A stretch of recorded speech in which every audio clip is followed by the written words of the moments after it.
This is an interdisciplinary firm made up of architects, landscape architects, planners, biologists, and others about whom Mr. Jones will be speaking this evening. They have their offices, as I mentioned, in Seattle, and also an office in Portland, with regional offices as well. Mr. Jones has a Bachelor of Architecture, University of Washington, has his MLA from Harvard Graduate School of Design. With Chuck Harris, he started the LA Research Office and then was awarded the Sheldon Traveling Fellowship, and apparently was the first to receive that since Thomas Church in 1933. Was that correct, Grant? So it was quite an honor, and he traveled into South America and Europe for a year and a half. Upon his return, he was associated with the Ekbo firm in Honolulu, and in 1969 began his firm in Seattle, Washington. Their work has been extensive throughout the U.S. Their initial area of specialty was in large public projects, regional parks, and a variety of other large-scale public type of projects. Moved into the area of zoos and botanic gardens, for which he has been the recipient of numerous national design awards. An award also with a fellowship in the American Society of Landscape Architects. It's a pleasure to introduce Grant Jones.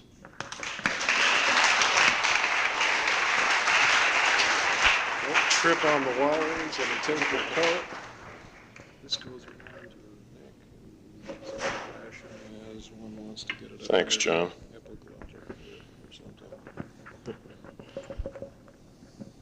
It's nice driving down here to see so much beautiful dirt. Really a beautiful countryside. Do you want this? Yes, thank you. I have a personal question I want to ask before I get started, since half my family are Quakers and they came from this part of Indiana, and I wonder if there's anybody here that has Mendenhall in their family history. No Mendenhalls? My cousin wanted me to ask. She takes care of the family records. Well, the show I've put together is, it's in a sense a retrospective of the practice performed by Jones & Jones. It's also kind of a personal history of my own experience from the time I was in the Bachelor of Architecture program before I went into landscape architecture. And it shows, I think, in a way, what the influences were which helped drive or affect a person's development in the early 60s, 70s, so on.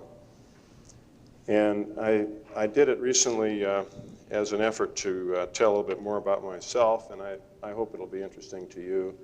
Some of it is highly specific to the Northwest, but I'll try to give you a little background on that strange place as I go along.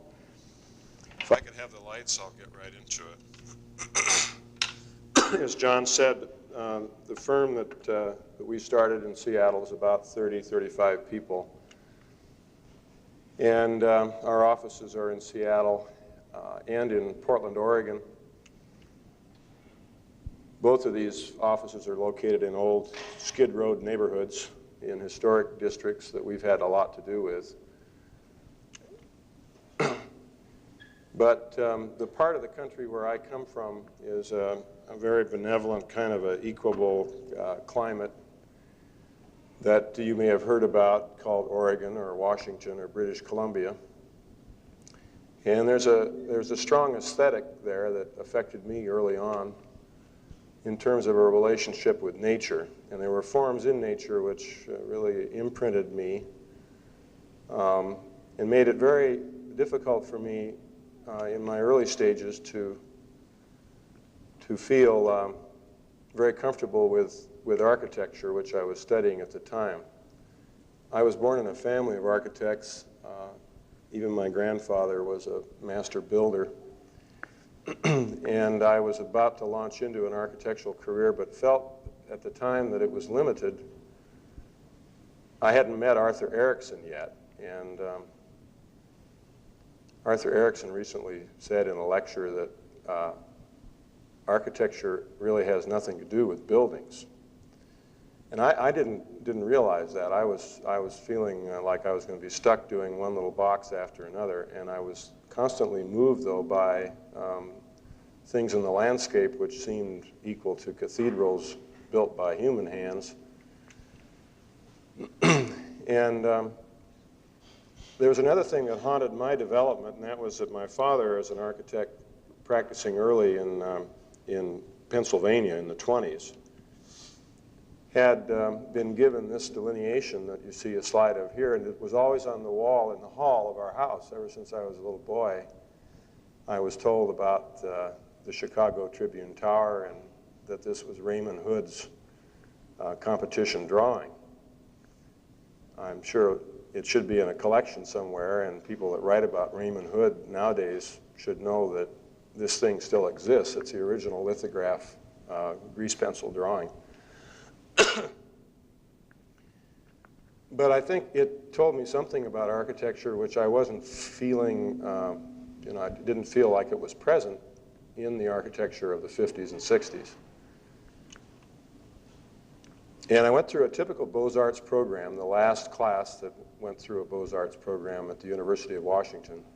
It felt like a constant charrette, constant sketch problem after sketch problem, in a very, very, untechnologically adapted space, very poorly designed, poor light, and everybody was depressed and constantly, fatigued. And one of my classmates here is just looking very normal to that period.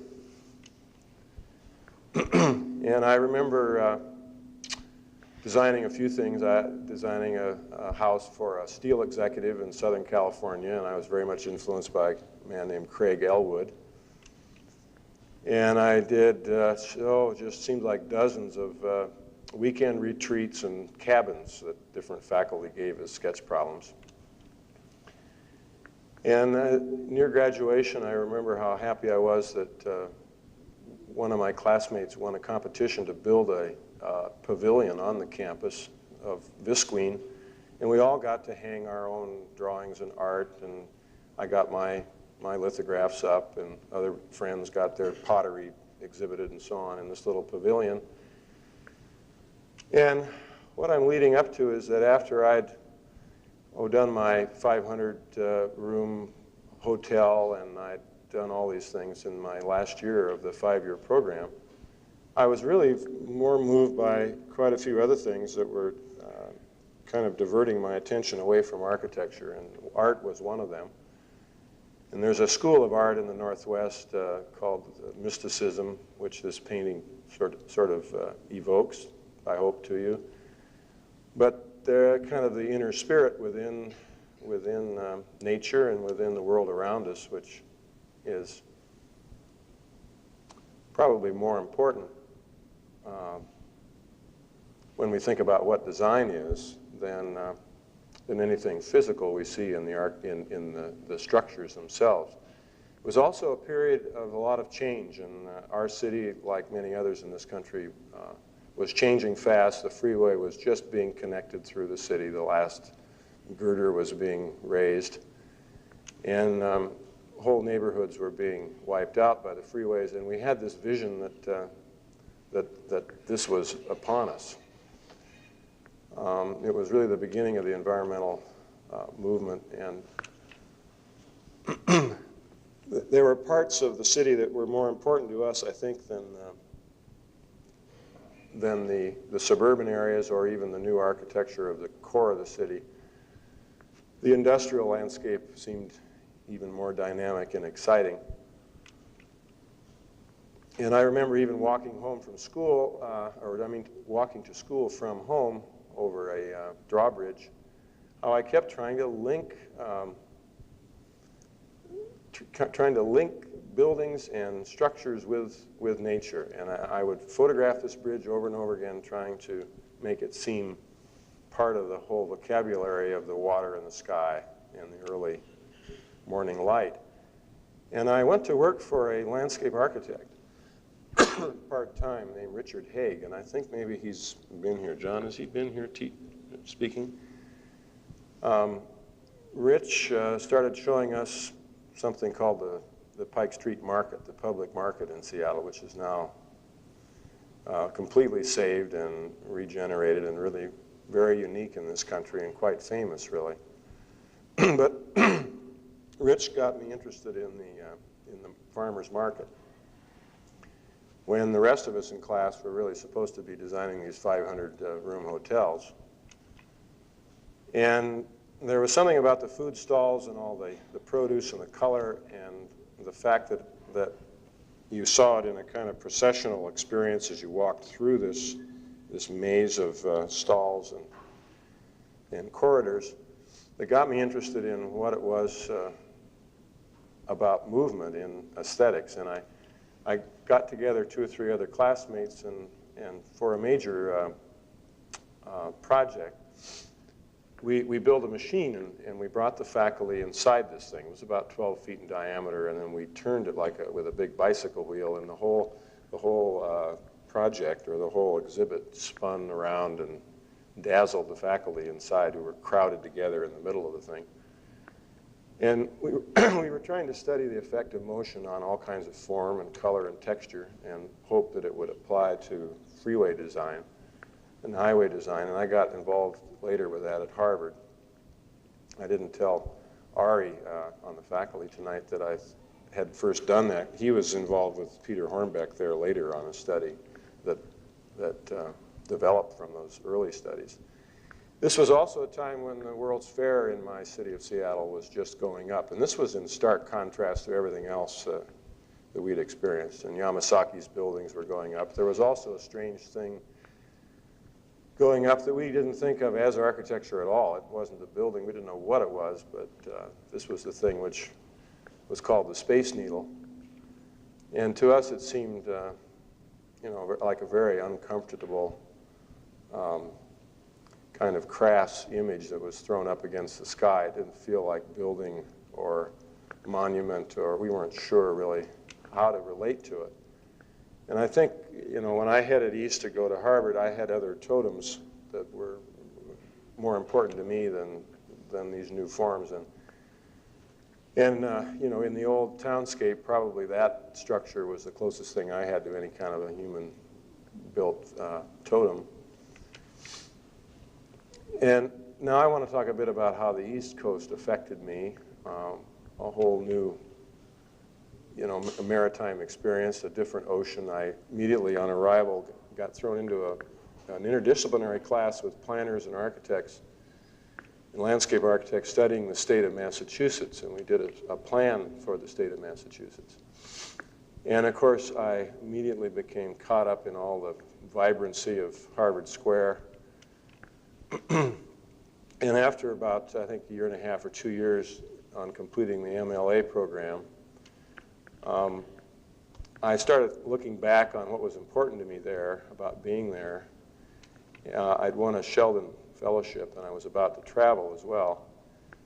And it had been hard for me to find modern architecture, I think, which satisfied my needs at the time. Saarinen's work was satisfying to me. I think mainly because it was not just buildings, it was a whole envelope of space. The dormitories that office had just completed in Philadelphia seemed closer to what I was looking for. But I spent a lot of my time just sitting on the Essex Marsh and trying to determine how maybe to break down that landscape into either into music or into phonetics of language, trying to figure out how all those pieces of it came together in a full discourse. And the kind of architecture I kept looking at as part of these landscapes, had to be highly related to the landscape. And I was only interested in finding forms that adapted to to places. And I became awfully interested in biologic adaptations to places. And on my Sheldon Fellowship, I luckily got to 6 months, 7 months in South America. And a landing on that continent, I had this fantasy that I'd be able to find adaptations in form to different ecosystems because of the climatic drama that takes place along the equator with altitude, that every 1,000 feet of altitude would drop the temperature several degrees, and that I, in short order, would be able to leave a coastline anywhere on that continent and travel up to 16,000 feet and go through several life zones and, of course, experience all the adaptations. I didn't realize that when Pissarro came to South America, he carried and he gave out to all of his lieutenants a little book called The Law of the Indies. And it was an architectural urban design handbook which prescribed the city grid, the way the grid related to the flow of wind in a valley so that the city would ventilate. It prescribed the size of the blocks, the frequency of squares and parks every 10th block. It prescribed the 2.5-story height, the width of the street, the width of the eaves, the size of the balconies, and of course it was all in this beautiful stucco and adobe and tile. And it was ubiquitous. Everywhere I went, regardless of the life zone, I kept encountering the same thing, except maybe for corrugated tin, which was also so easy to carry that it was also universally used. But there were a few places and a few landscapes where the strength and the potency of the place seemed to really pervade and create a hybrid style, such as in Arequipa. And I found myself turning away from this simple adaptation of the structure to other elements of design and to the interiors of things, interiors of spaces. And some of you may have been in parts of Latin America, but it's a terrific, exalting kind of shock, you know, to find it was for me, to find in an extremely remote rural area, desolate landscape, within a very simple, humble structure, such incredible interiors and powerful Elizabethan mestizo art, such as this, just hanging there, totally untended. And I also was looking at the exterior things too, and I was looking for meaning in form in landscapes. I was lucky to get to the Galapagos Islands, in fact, to be stranded there for 6 weeks before there were any tours or any public conveniences in those islands, and was so totally shaken by that landscape and the power of the relationship between it and the animals that had evolved very specially there. And the whole Darwinian kind of story was very important to my growth. I spent those 6 weeks traveling with scientists on this Beagle 2, on this old barkentine, and you know, I never thought I would have reason to design anything in the Galapagos or to ever redesign anything anywhere else that was like the Galapagos. But the contact I made with nature there, and I think the humbling experience,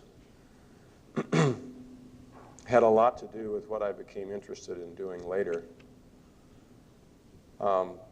Oddly enough, at the time I had no idea I'd become involved later in the design of new habitats for animals, and that a creature as exciting as this land iguana would later become a client of mine. But I was also taken by how landscape and architecture were one in many ways in many places, and that everything, the building facades, the pavement, the soil, the curbs, the trees, even the shadows on the ground, perhaps even the truck, were all part of one composition. And also how there was an incredible sensuality to the way we can touch nature and the way we can leave our own message and leave our own mark in a very soft way. And in the buildings and the cities of the Incas, which I spent a lot of time trekking around to see, I started feeling closer and closer to what design was all about, to what architecture was and what landscape architecture was. And then there was another ingredient, another dimension that would have been obvious to someone else probably. But I became taken by how none of these places or spaces could exist or meant anything without people, and that their whole purpose was to create a stage for the interaction between people. And to experience a landscape like the one in Peru, inhabited by the Quechuan and the Aymara Indians, where the whole landscape is theirs and is one piece of architecture, really. One place that they so wholly integrate with and understand.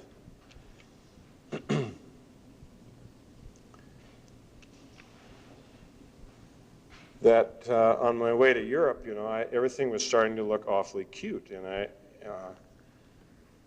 it excited me to go to Rio and to see such an open, free-flowing kind of human response to space and to place and to design.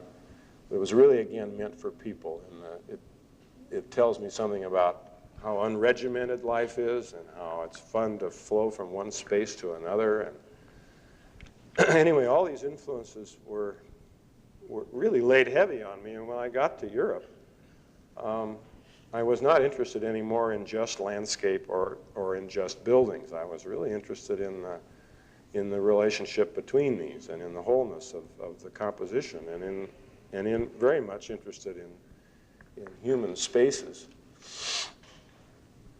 I was not interested in places like San Gimignano just for the roofs or for the squares, but how the whole composition flowed together, became part of the countryside.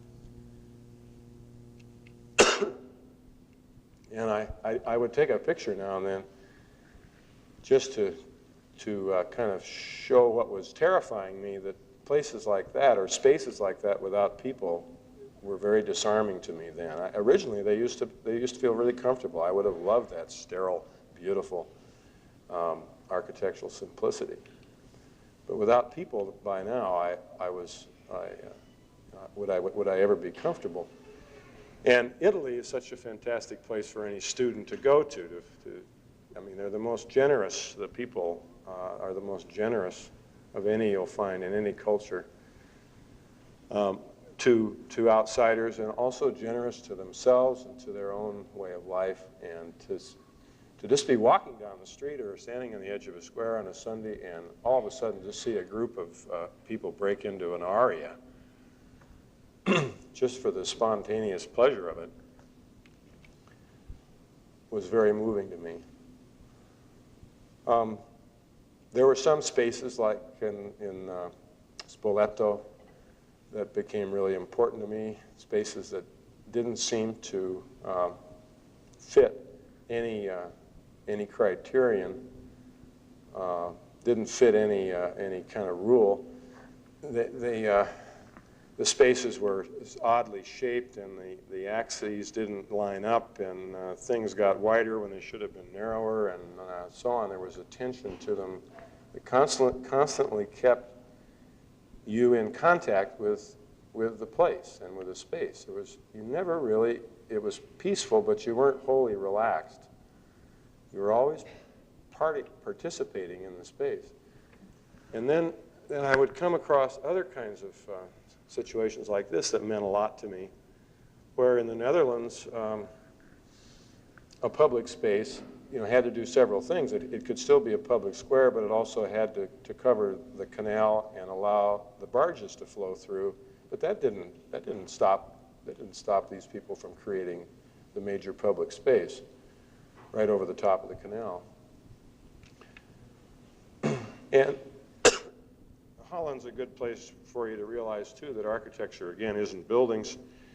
In fact, the reflections in the canal may be as real as the buildings themselves.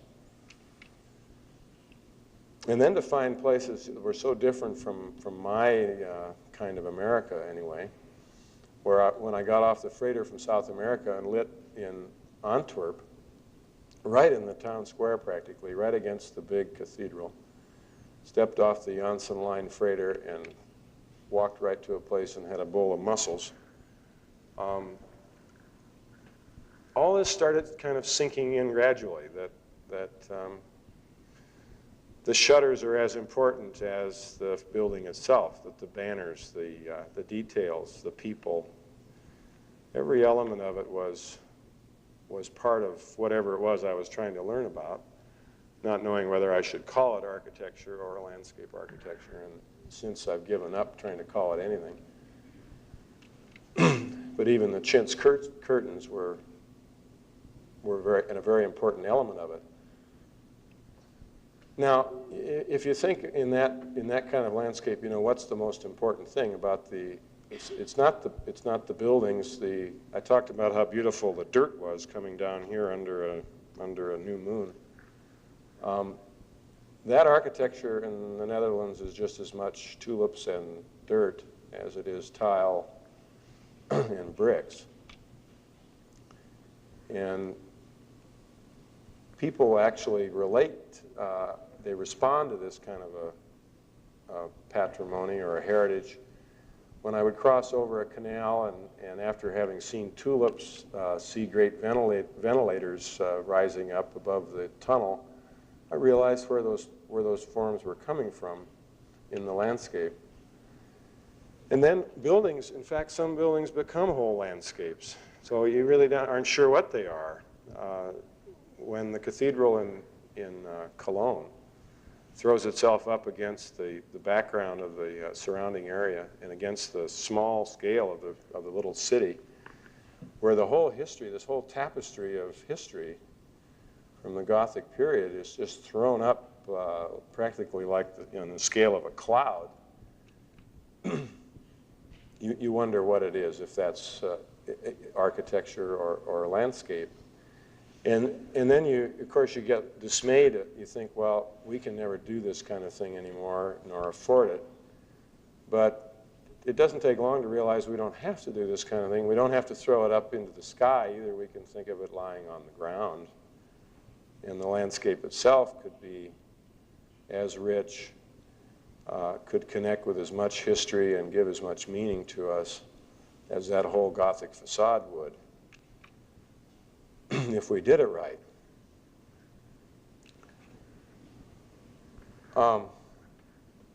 This bridge is so much in harmony with that landscape. The shadow of the bridge, I think, is as significant as the bridge itself. It's like the bridge is like playing this music with the landscape behind Assisi. So when I put these slides together, I was consciously trying to ask myself, well, what is landscape architecture, or what is architecture? And I kept grabbing just kind of intuitively slides out of my collection that puzzled me, didn't really give me the answer to this, because I think, again, if I were a Scot,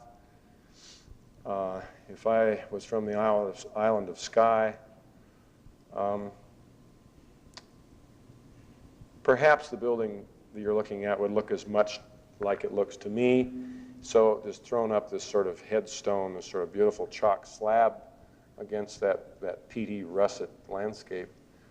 The people look like it, the rubber boots, the umbrellas, the ruddy cheeks, the whole aesthetic is so interwebbed and combined that you can't separate one part of it from another.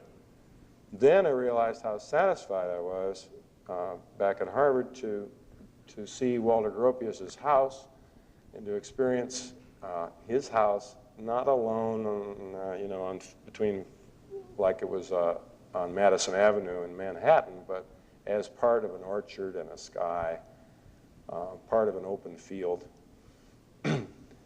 That's what I decided I thought design needed to be. It had to be all these things at once. And that in Spain, you know, what was more important, the haystack or the house, and which was architecture? What was the landscape? Was it natural or was it made by human hands? It was all one. And in Holland, the unique kind of these pyramid-like roofs and these unique, beautiful houses can't stand alone. The architecture of that house is as much the open earth and those beautiful fields as the house itself.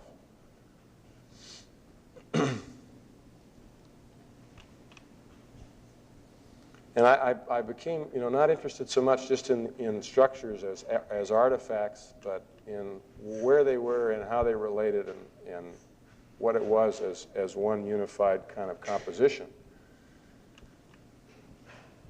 And for a while, I started to completely turn my back on traditional architecture and decided I'd specialize in underground troglodytic.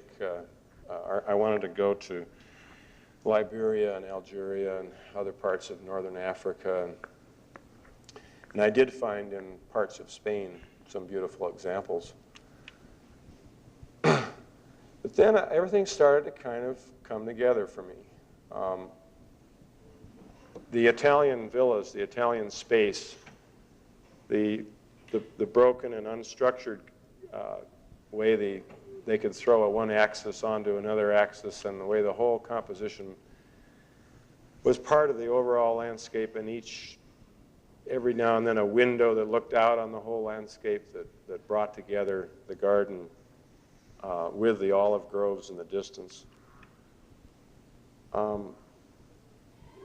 Places like Taormina in Sicily that are so much a part of a mountain like Etna, they really couldn't exist aesthetically, you know, in any other context.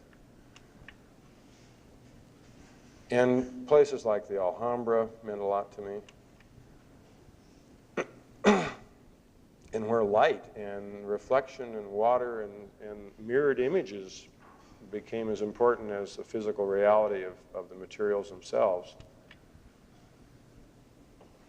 Then again, as I said, I kept thinking about the interiors of things. I mean, it wasn't the skin of the building that was so important. It was the relationship between the skin and the outside and the skin and the inside, and the interiors of these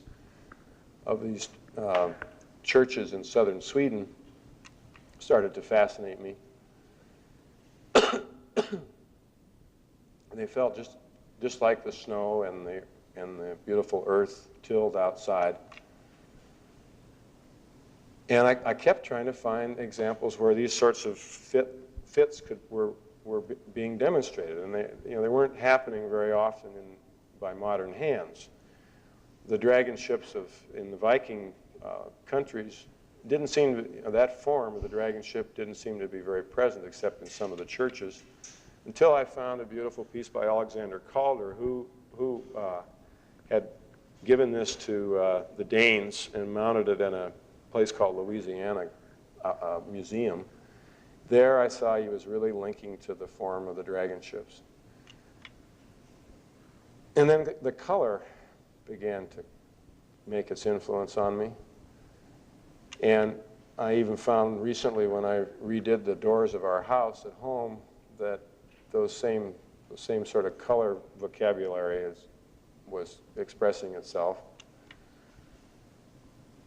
And then, anyway, when I left Europe, about 68, as it was, I think, I was longing to have, you know, these kinds of experiences back home in the States. And I had wished that, you know, I knew that the Venetians had Marco Polo to remember and to connect with in Venice, and we had fewer connections. I started thinking a lot about my own Northwest Marco Polo versions. with all the great windjammers and that used to ply from the West Coast, bringing the wood and lumber to other parts of the world. And I started longing for sidewalk cafes in Seattle, and where they weren't yet. And this is sort of a joke if you lived in Seattle. This is one that just happened finally in front of a tavern. He was sort of the last diehard entrepreneur who was against the idea of sidewalk cafes. But now I'd like to talk a little bit about what distorted images I think we have as Americans about design that really come from these roots we've had in Europe and other places, and also that happen just from the sheer monumentality of our own country. And a country that's created, make these massive landscapes like Manhattan that are completely artificial. They're exhilarating in their complexity. The technological kind of strength of them is exhilarating, but they're also horrifying, shapeless, placeless parts of our, really hard to even incorporate in our imagination. And I started thinking as I drove across the country, the settlers heading for the promised land, and remembering Robert Service and those old poems he wrote about Alaska, but writing about rivers that flowed to God knows where, and they had no names, and wondering how you connect in a new land like that in a way that really relates. I was very moved by what Saarinen did in St. Louis and with the Arch, and it was as much landscape as element thrown into the sky. It felt like landscape in the sky. And then, of course, I mentioned distorted. Now you're heading a little farther west, and you see some characters throwing up a bison 3 stories high next to a church, and you start getting really confused about what it is to be an American. John mentioned that when I got through with those travels, I went to Honolulu, where I worked for Garrett Ekbo's office, and for a 1.5 years worked on a state land use plan, and I was responsible for the conservation districts around all the islands. And it was an immensely satisfying experience. It was really gratifying to have a hand in saving and protecting shorelines and major scenic zones of those magnificent islands. And again, it was putting me in contact with nature in a way that I never didn't foresee at the time, but that would relate later to our whole practice.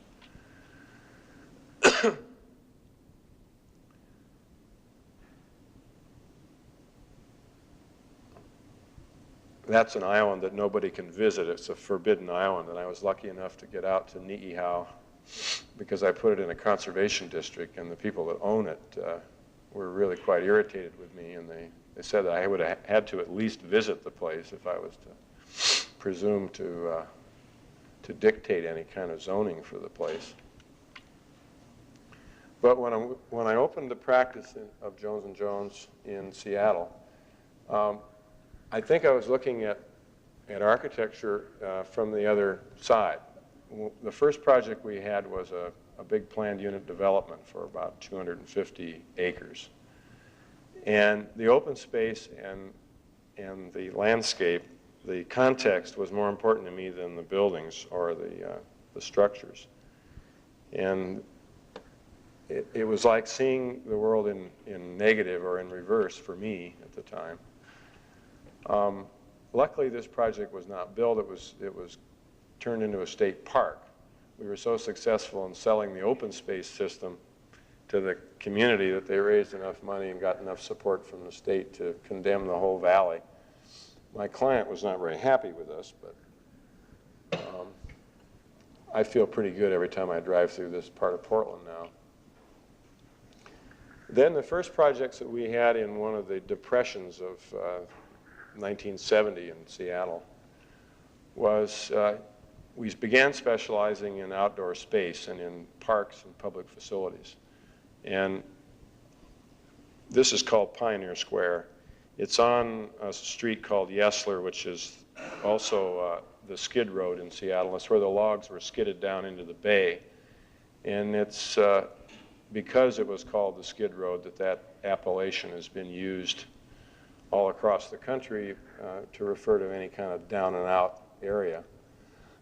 Because this one became that way right away, right after the gold rush ended. This part of the city that was very rich and wealthy became the down and out zone of town. And it became known as Skid Road ever since. Well, our job was to reconstruct this pergola and to close that street and create a space which was really as much part of the buildings and the whole floor of the intersection. And it was really very satisfying to us to have this as our first job, to get involved with all the wrought iron and the cast iron and the copper and glass, and to work with pattern makers and reinvent this thing. The drawings were gone. We had to work from old photographs. I was finally able to work with Indians on a real totem pole and to restore it, get it back up. Then the next job we took, and our office is in one of those buildings right there, was this parking lot, and the job was to try to create a square out of just that mass of macadam. And this was our second job, to create Occidental Square.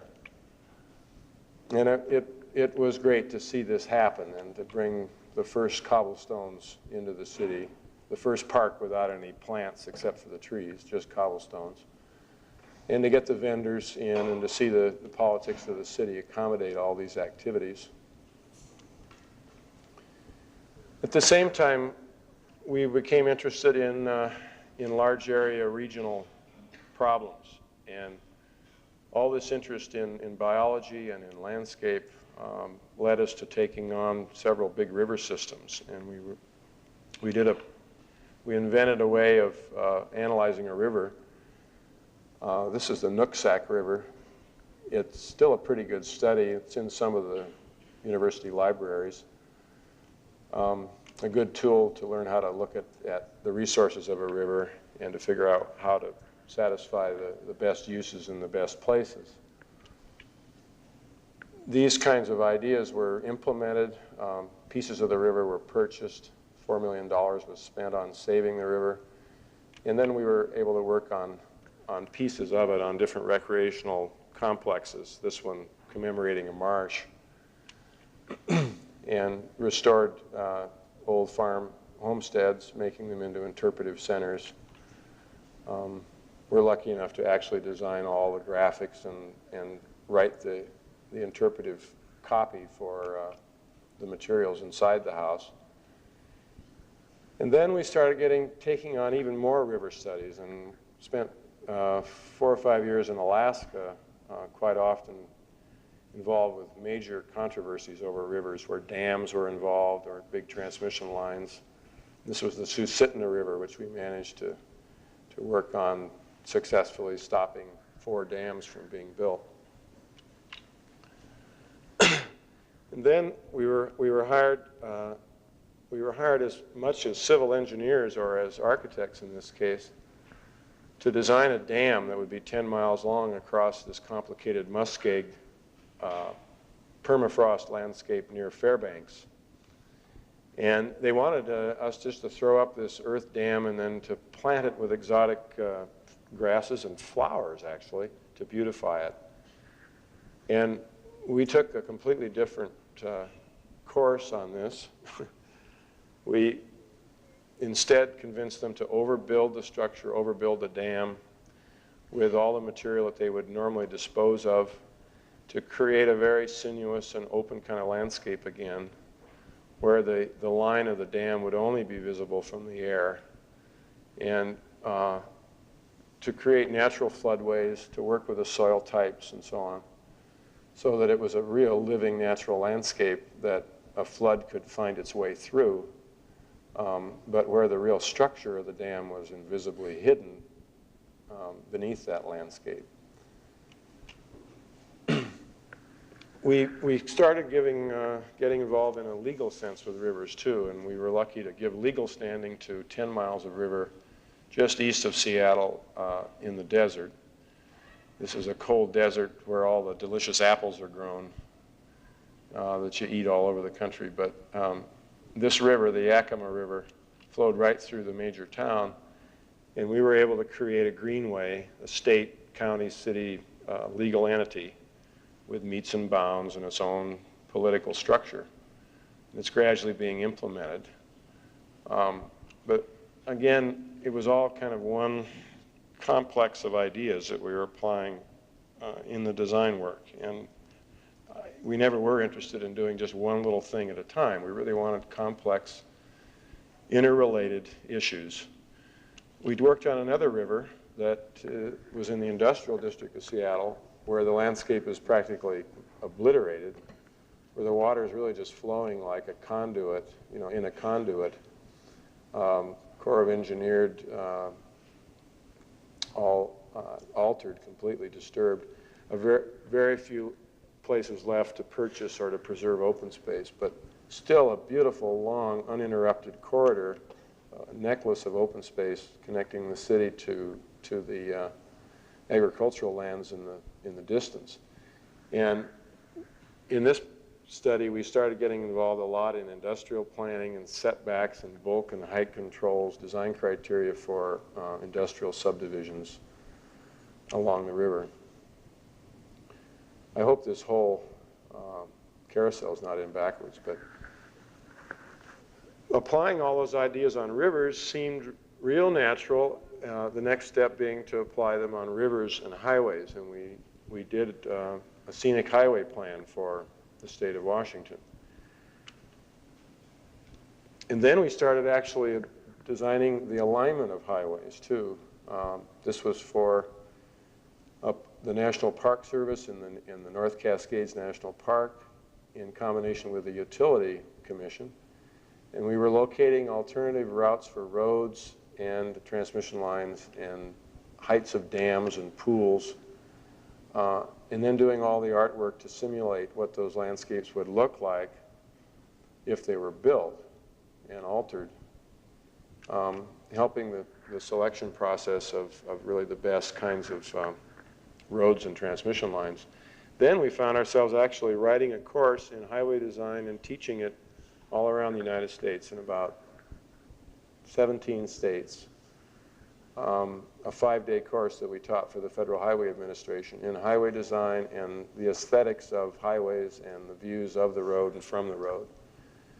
And we found, working with engineers in each one of these states, found them to be the most loyal and wonderful advocates once they learned a different way of looking at design, and it looked at a different way of relating what they did to the context of the landscape through which the road flowed. And they weren't stubborn, stupid people. They were really sensitive once they understood what the purpose of, or the real criteria were. Again, this was very satisfying to work with something so complicated, but in the end, coming together as a composition. We then started designing bridges with structural engineers in different cities, doing alternative studies. And then most recently, we've done a 1-mile-long highway into the International Airport in Portland, Oregon, off the freeway. And there as you peel off the freeway and come down onto the road, have tried to simulate the experience of an airplane landing, where you come through these great wedges of poplar trees that are closer and closer together as you decelerate. They slow you down as you sort of land. And then the opposite effect takes place when you leave. They get farther and farther apart, and the views open up as you leave the airport and accelerate faster and faster toward the freeway. We then started applying all these ideas to streets in the downtown and designing 8-10 block long stretches of downtown street.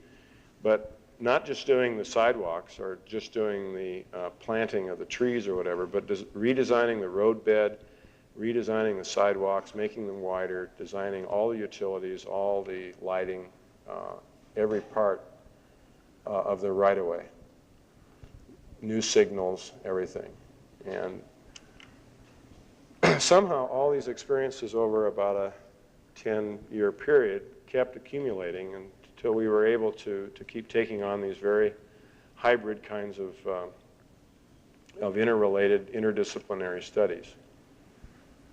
Taking all the facilities of all the junk you normally find on a sidewalk, like the telephone, the newspaper stand, the signal box, the bus stop, all these things, were combining them together into these kiosks, which still had a kind of automotive character. I mean, it was my goal that they would feel kind of like a Morgan +4, that they really would be a part of an automotive space that had some new style to it. Then we started getting involved in larger, again, still public facilities, but ones that were kind of abandoned spaces, old railroad right-of-ways. This is right near the Boeing plant in Seattle. It's in a community of only 30,000 people. They had very few parks, and they wanted to have a mile-long park. A bond issue was put on the ballot.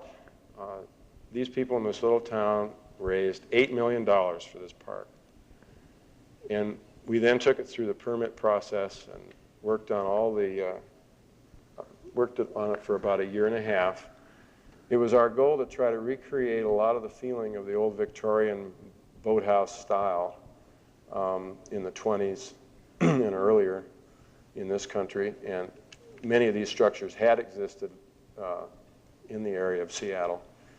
And it was a kind of project, too, where, again, as I've kept repeating, the buildings were an integrated part of they came sort of second to the landscape. The long horizontal lines of the shoreline, the pilings and the grade beams, and all the structure that had to be created to build on top of this old fill area was very artificial, but in the end it was the intent that it all tie together as one sort of visual composition along the shoreline. Very linear, very industrial, like the blue-collar town itself, built to last, but having a real quality and a kind of historic feeling about it. And as it started to come together and it was constructed, it was people started flocking to it. It's become very, very popular, even in the winter time.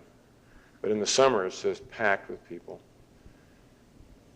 And I don't know, again, what to say about if you see a project like this one. I understand that John Russell was using this in some studio here. We sent slides and examples of this particular park, but I don't know what to tell you or how to answer you, what is the architecture in this, or what is the landscape architecture, or who did what.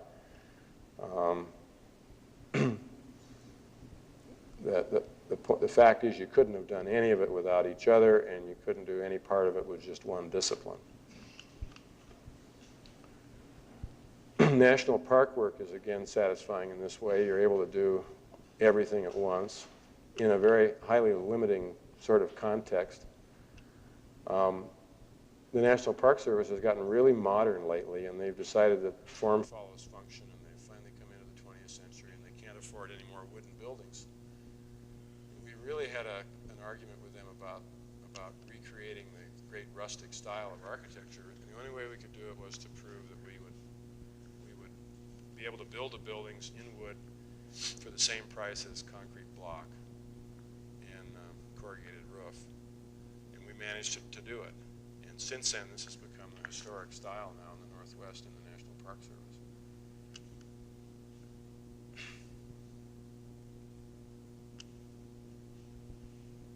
Well, I'm about to lead into some other dimensions here. about what design is all about, really. On the Boise River in Idaho, the river hidden in those cottonwood trees, the National Park, the Park Service, the state parks of Idaho wanted to build a water sports park. The river is polluted and the water flow is so low during the summer because of irrigation demands that you can't swim in it. So they wanted this great big round lake for water sports. They gave us a job and it was called Eagle Island State Park. Nobody remembered why it was called Eagle Island. Nobody remembered where the eagles were or why, if they ever were there. But we just couldn't accept the idea of creating this big round lake. We wanted instead to create what appeared to be a part of the river, something that was really like an old oxbow in the river. And there were river terraces all across. The river had migrated right through this site over time. And we got fascinated with the idea of the eagle too. And ever since I'd been at Harvard, I've been fascinated with the mound builders all through the Mississippi Valley and with the huge effigy mounds. And you'll see an eagle there. It's about 200 feet across on the wingtips. And it's about 30 feet high, and it's delineated just in the landform and in the grasses. They're tall prairie grasses that cover it. And we laid this eagle into here as it was flying due east. And the client didn't notice it for a while, and then they gradually thought, oh, they kind of laughed. They said, oh, that's not such a we didn't call it sculpture. We just said, well, it's an eagle. You know, this is Eagle Island. And because we were literal and figurative about that, they accepted it. And then they became proud of it. And then they started really throwing up graphics about it. And then they came out with a newsletter for their whole park system, and they adopted the eagle as the symbol of the park newsletter, and they called it the Eagle Flies Again, and then the whole thing. And so you ended up with a sense of pride and invented a place,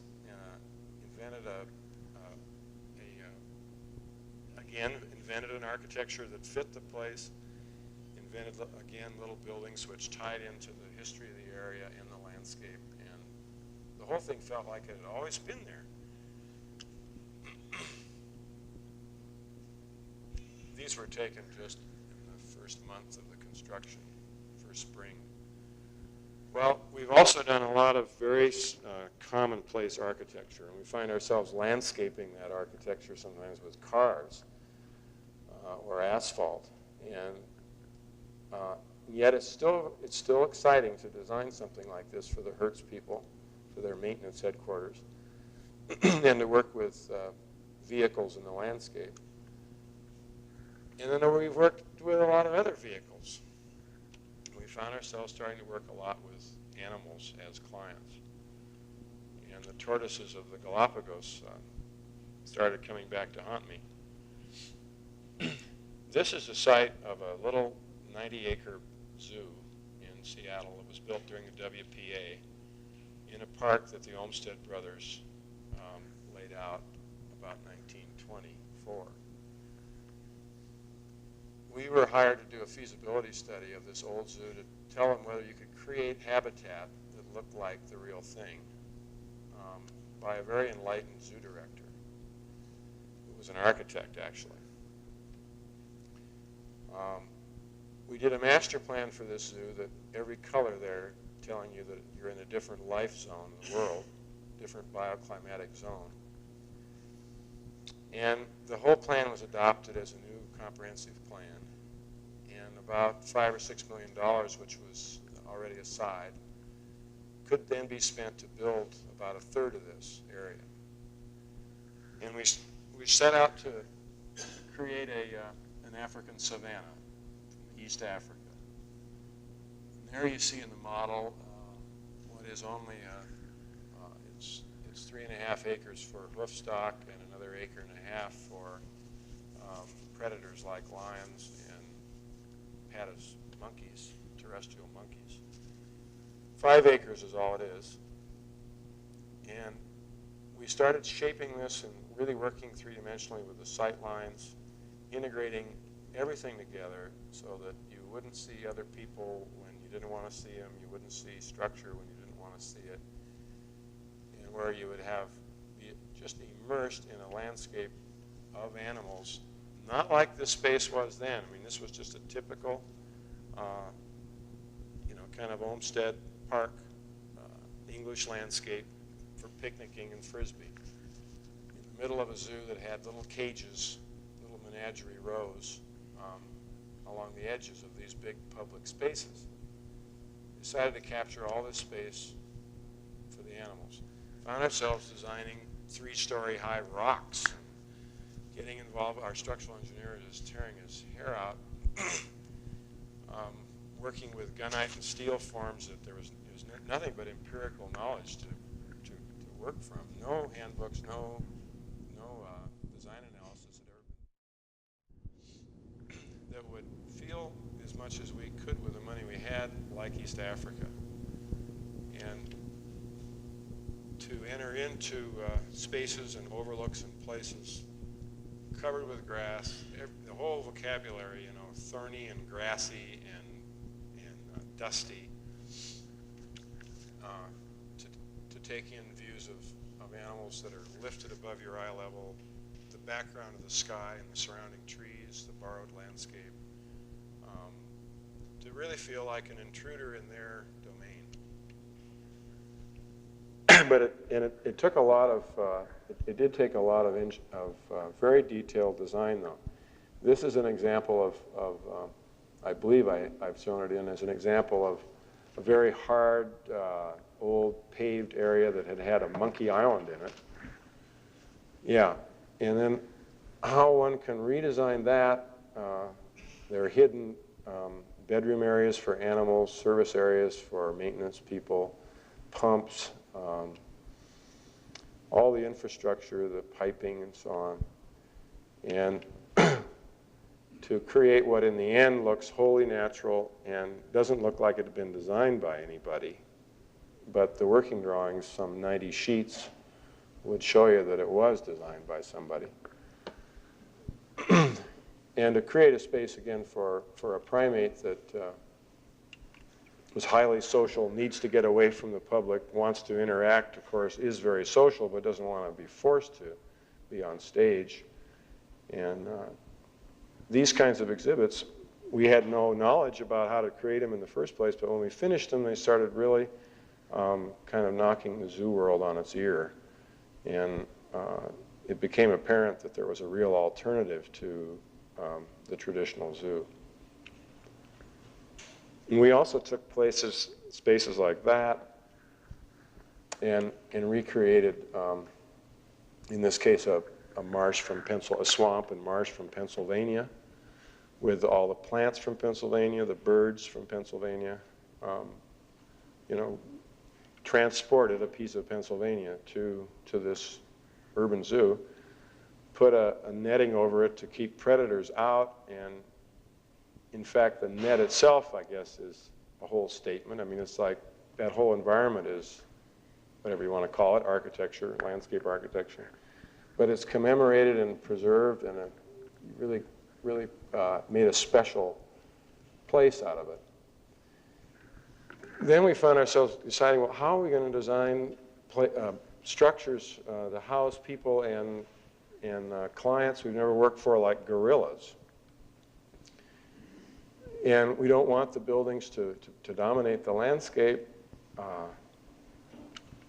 We started creating structures that were almost like fallen big windfalls of logs that were part of berms and hills, and got people into a landscape immersion again, where they were at least able to experience for a couple hundred feet a whole new world before they even encountered the animals that lived there, and felt, again, as I mentioned, like intruders, like you'd come to someone's residence, certainly not your own, and find the animals in a very tranquil state of mind, watching you, really, instead of you watching them. Then we've found ourselves doing for whole ecosystems structures to tell stories about all animals, say, that live in water, and to take a ravine, snake a building down through it, so you can start with little invertebrates and water coming in the stream at the upper end, and gradually becoming more complex organizationally in terms of organisms through fish and to beavers and otters, finally at the downstream end. And to incorporate educationally all the graphics and the storyline into the landscape and the architecture. Another similar example of a thing like that, recreating the Oregon seashore, the cliffs, for walruses and sea lions and Pacific porpoises. You know, you find yourself working for months on buildings again that are never seen by the public. I mean, they're basically covered with turf and grass and this, in this case, a kind of transported permafrost open tundra for polar bear. And to experience polar bears diving underwater, socializing with you right at close range, leaping off these grassy hillocks.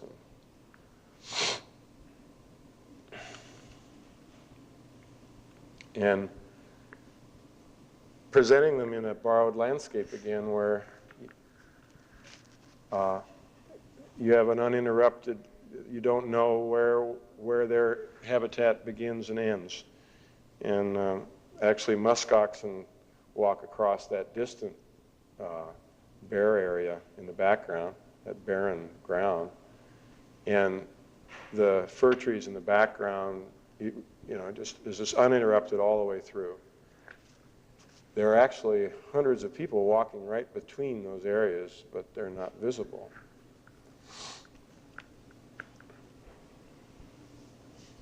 Well, we started getting involved an awful lot in psychology and in social behavior. And I think we've learned as much about ourselves as we have about other nations of animals. But it's funny what happens to you when if you start, as you look back on your own lives 10 years from now, how one thing has led to the next, and how it all becomes some sort of a web. I mean, it really is your design experience almost has an ecology of its own. But now and then something will surprise you, like surprised me a couple of years ago when I realized that after having designed that savanna years before, I never knew that I was going to remarry and have my wedding on the same in the savanna with the giraffes one summer evening. And you know, I was just thrilled to have had that. Weddings are wonderful to begin with, but to be able to have one in your own environment that you had a hand in creating was really gratifying to me. Some examples, just quickly from now on, of other things of this type that are recent for us. Up in Chicago at the Brookfield Zoo, we're doing combinations of things like a mammal theater, marine mammal theater at the top there that we're doing with the Austin Company. And then on the building on the left is a hidden life support system building, vast in size really, with filters primarily, gravel filters and water systems for these marine mammals. And then big outdoor environments where, again, sight lines are created through these spaces, people never seeing each other looking back, but getting sometimes views of the same area from a different location, but it creates, cumulatively, a very rich experience for the public to have with walruses and sea lions and other pinnipeds and seabirds.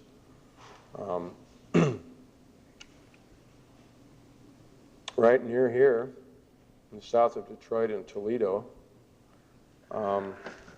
we've designed a I guess it'll probably be accepted in Toledo as a postmodern architectural mystery. But it's actually a 5-acre composite expression of East Africa again, but where the culture is completely incorporated with the animals. I don't know if I've got another slide.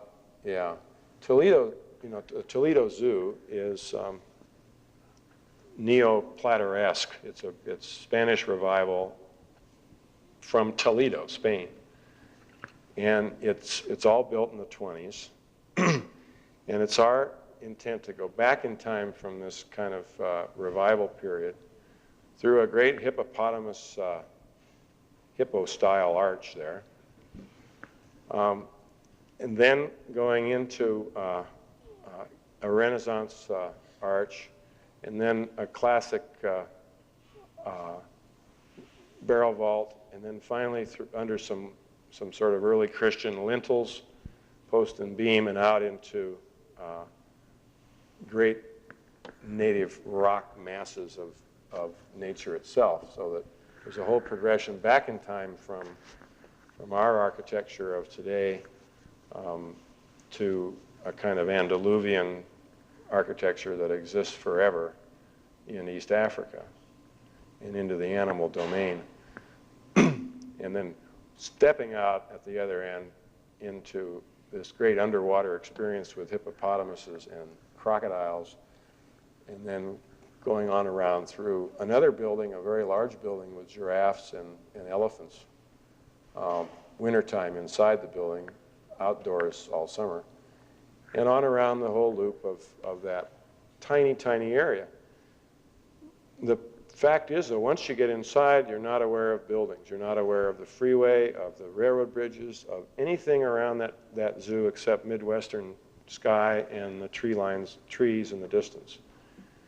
So it's probably the most highly articulated example of our work in creating this manipulating space and experience in a very holistic way. Creating an experience for us, an educational kind of commitment, but also giving animals the chance to survive by sight, which is the way they've always survived through time. They have their own domain to be able to get on view or off view by choice. And for them, too, not to have to see all this garbage around them.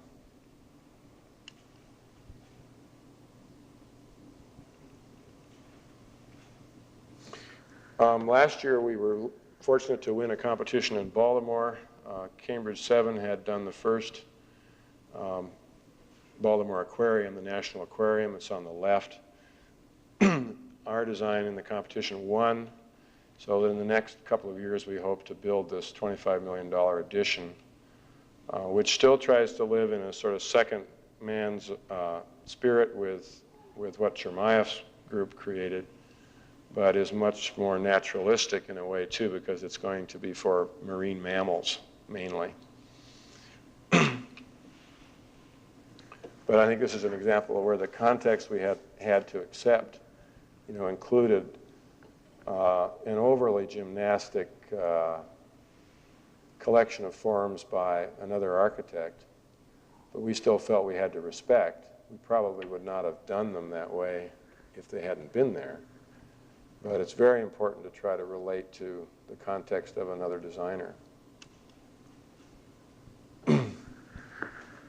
Now, let's see, what did I want to talk about here?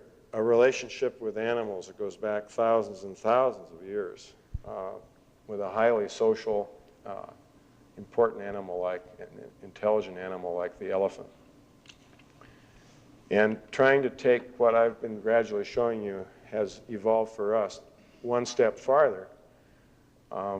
We recently began design for us about a 7-acre area to create the places, the history, the experiences one could have in an Asian forest with elephants and with the whole culture of the elephant. Even the drawing that I did tries to evoke that in the graphics that that I picked out of forms that come from the different hill tribes of Burma and Thailand. But this is an experience that would take probably the average visitor about an hour and a half to have.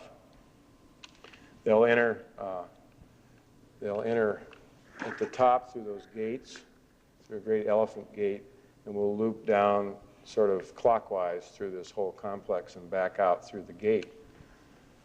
But here we're trying to integrate vegetation, bamboo, plants, and flowers, and aquatics that are either from Asia or look like the real thing, with the architecture of the Thai rural areas, the mountain towns,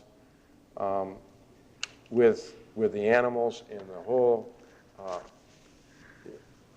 all the flora and fauna of this particular part of Asia.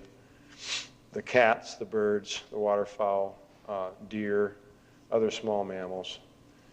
And then to develop it all around a story with one animal that is so precious to us, and with whom we've had almost an endless relationship.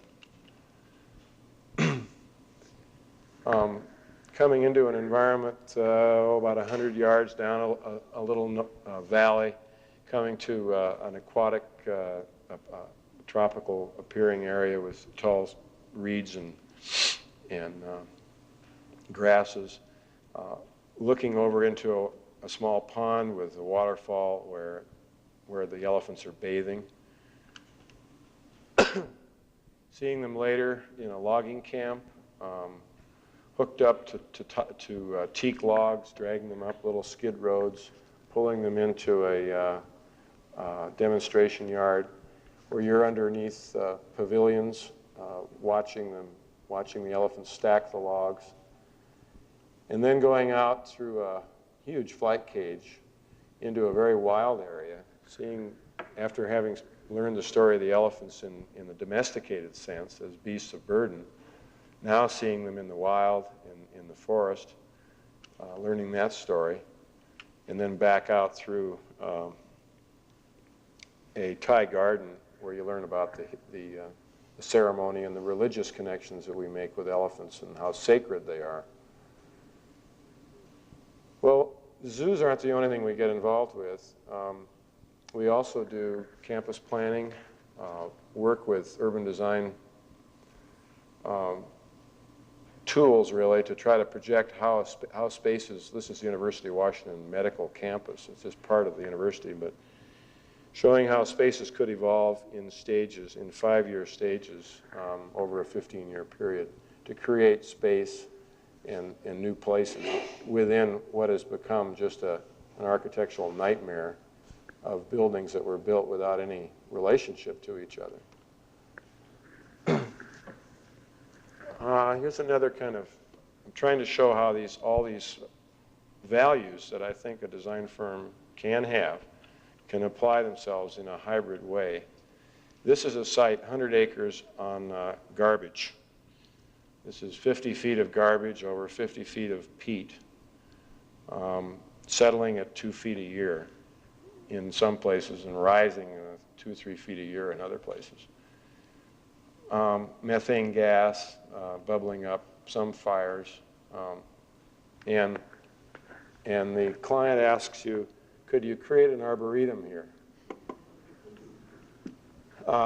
And they ask because their own arboretum, the university arboretum, is in a city park, and the city is warring against the university and about to close the arboretum.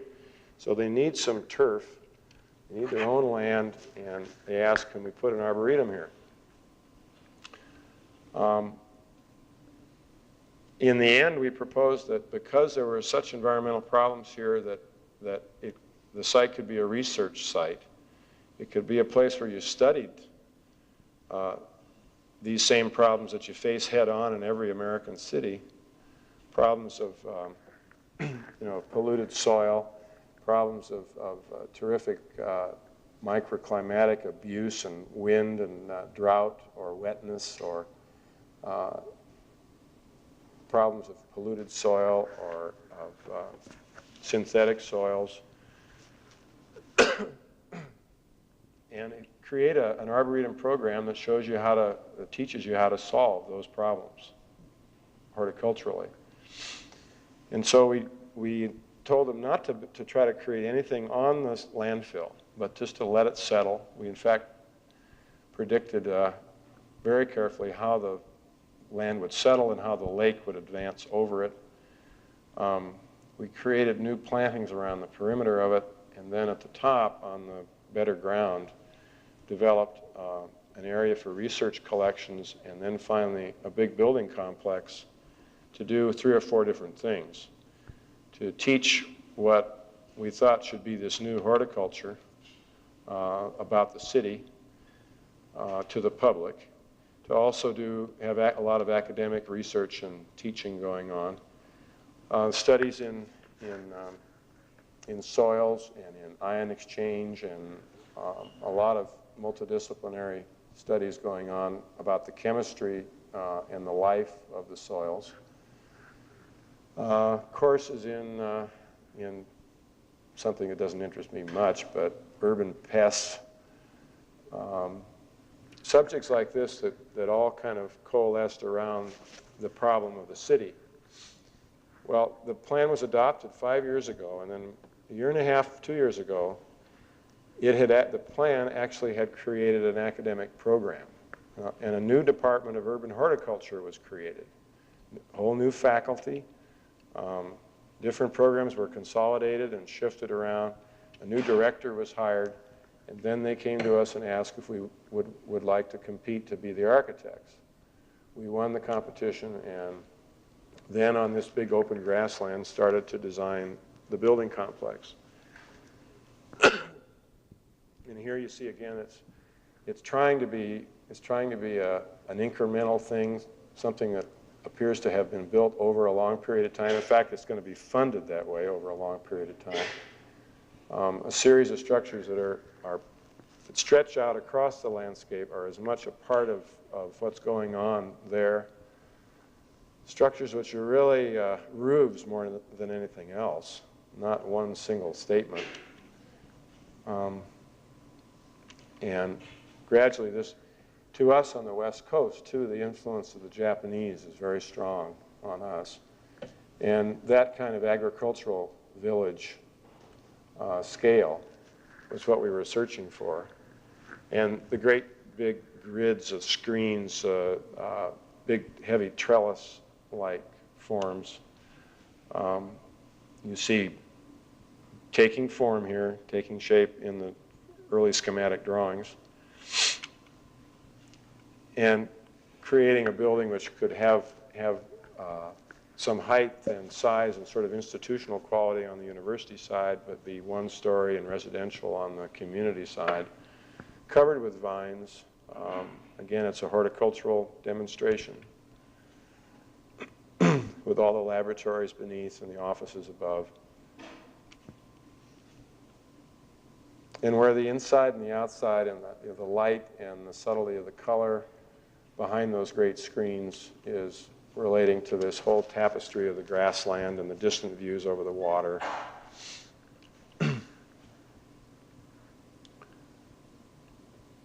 Well, this is the kind of thing we really like to do, to begin a study, do a master plan, 4 or 5 years later, have that plan really influence something, and then gradually implement it. Sometimes you have to work faster. In Dallas, we've been asked to do a botanical garden for $60 million on 60 acres. And this is going to be one of my most, I'm going to be more excited about this probably than any project if it gradually goes ahead.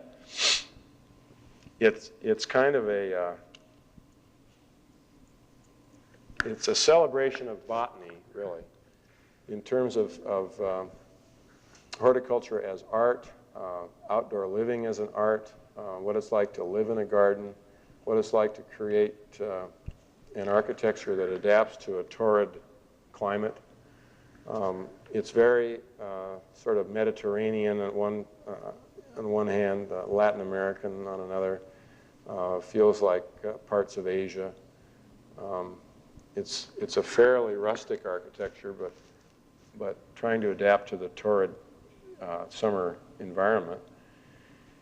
It's also a project where the buildings and the courtyards and the spaces all relate, to the story of the garden and of plants, and where the views are highly controlled, creating lakes and long, where none exist now. There'll be a lake here, for instance. In fact, this lake is called Prism Lake, and it has the rainbow color gardens on the back of it, and the water fountain, which creates the rainbow, creates the mist for the rainbow, all relates to the way we experience the lake and the gardens. But what's been exciting down there is to take a place where they want to create something. These Texans want to create something that hasn't been created before. They said, the reason we're going to hire you to do this, Grant, is because you haven't done any botanical gardens anywhere else, and if we'd seen them, that would have scared us because we don't want something from somewhere else. We want a Texan arboretum. And they'd say, we want you to show us what a Texan garden was going to look like.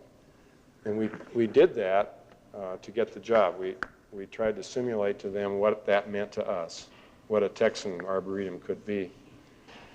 And we literally showed them slides of trail bosses, and we told them how difficult and distorted all the images were about Texas, and how they had to be unified somehow around the story of sun and water and the great expansiveness. But for a Texan, it's really hard to know what Texas is, because depending on what part, it's not really it's not just one region. It's the rolling plains on the north. It's the deserts out in the West Texas. It's the pine forests and the Red River along the east, along the Louisiana side. But to try to find forms in a place where no sense of place existed really, and where they couldn't even tell you what was in their hearts almost, was the most interesting exercise that we've ever gone through. And trying to bring out of the past the Aboriginal form, the color, even to derive form from people like Barragan in Mexico, and to think about there's such a sensuality about their charge too, to create the most special place in Dallas, a place where everybody will want to take everybody, where everybody will want to be married, where everybody will want to have a party. The gem and the jewel of what it's like to live in Dallas. Makes you go back to places like France, makes you think about sensory gardens, makes you think of this garden, for instance, is telling a story of love in spades, hearts, clubs, and diamonds. And then it makes you think about the county fair in Lukenbach, Texas, and the Texas Star.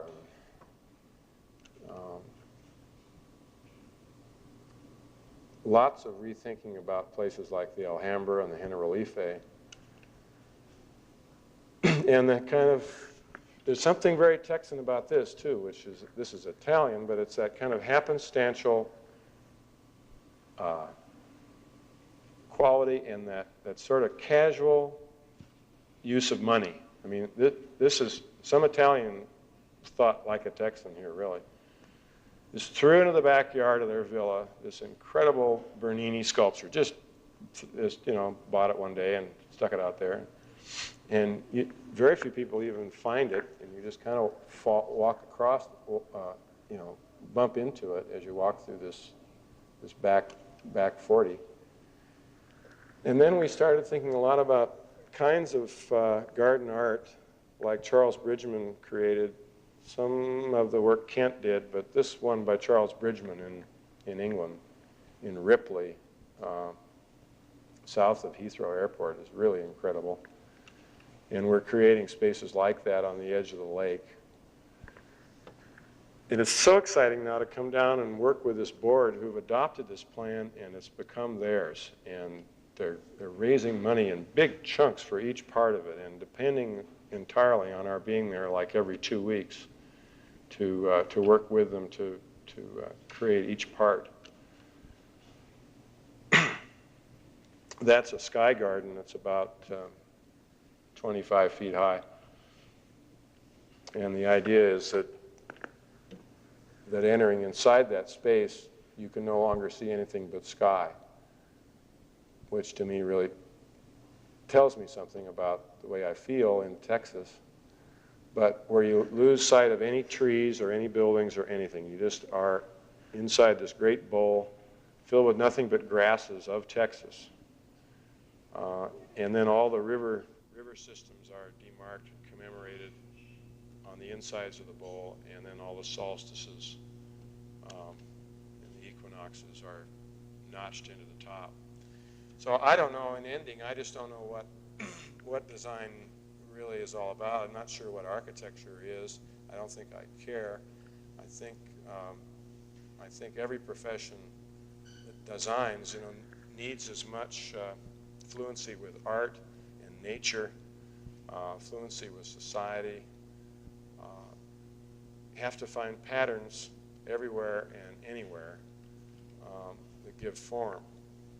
And this is kind of a little personal exhibitionism here, I guess. I'm feeling a little self-conscious about, but a couple of years ago I started to build a teepee and cut the trees and stripped all the bark and threw up the teepee. But before I got the cover up, we decided to paint it and put the big clams and the flounders and the lingcod and the loons and cormorants from my part of the country, and all the things were kind of important to me about that landscape, and commemorated them into the teepee and found how great it was that they could be experienced completely differently from the inside and at night and in the morning, and the structure really became part of it was part of the whole theater of the landscape. Or the cabin that we've got, and the flag that we did for the family, and the flag we did for the sailboat. And I think all these things are part of what we do and part of what I am as a designer. Or a building that we bought, the Globe building, a park we did next to this is the Occidental Square flag. So I think there's an ecology out there somewhere, and it's right here in Muncie. It's everywhere we are, and that's what we have to relate to as designers, no matter what we're designing. And there's an ecology in the architecture. There's an ecology in the arches of all those structures that have been built by different people over a long period of time. And it makes me think, I wish that Tolkien, the guy that wrote all those books about the hobbits, had been an architect or a landscape architect. I mean, he, in his mind, completely created a whole landscape, a whole archipelago, a country, all the people in it, all the places. And they're almost as real, and to those of us who've read them, as other experiences. But I guess what I want to conclude with is that the real thing will always be much more important than art or anything artificial. And the real experience with nature and with each other, and the relationship between us as humans and between us as animals and the landscape, is what design is really all about. So I think that I'd like to end by saying that architecture and landscape architecture and art, any of the design arts, I think should have the same kind of scale of responsibility as this little guy in the middle here, Teddy Roosevelt, had. That president came under the influence of some very important biologists and some important thinkers like Olmsted and Muir and Merriam. And that politician, under their influence, created almost all the national parks we have today, created most of the monuments, most of the national forests. And to me, what I'd like you to remember about design is that I think it should have a biological sense of proportions, like that president had. He's the only one that had a real biological sense of proportions.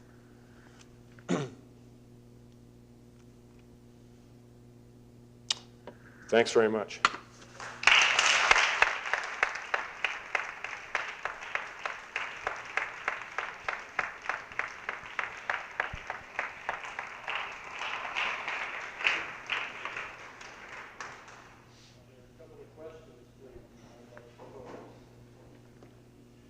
Yes?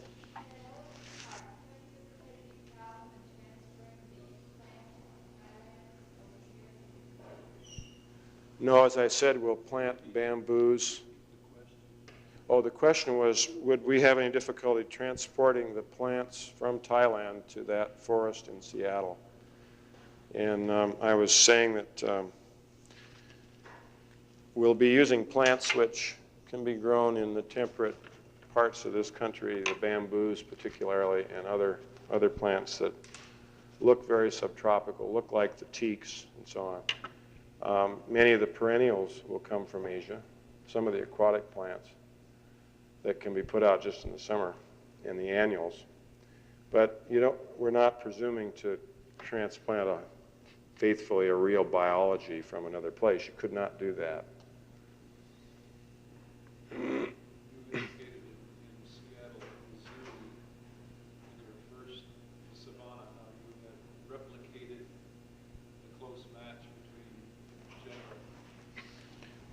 John was mentioning that at dinner I was telling him that on that grassy savanna for the animals in Seattle, we'd found that we were researching fountain grass and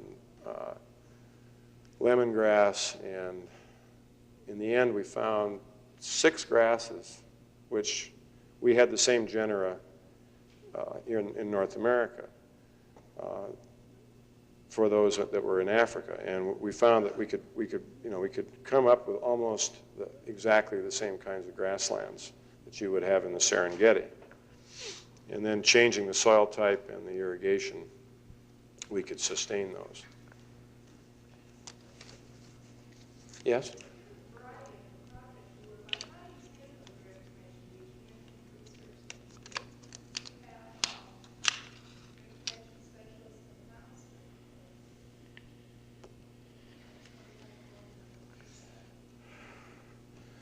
Well, we work in teams.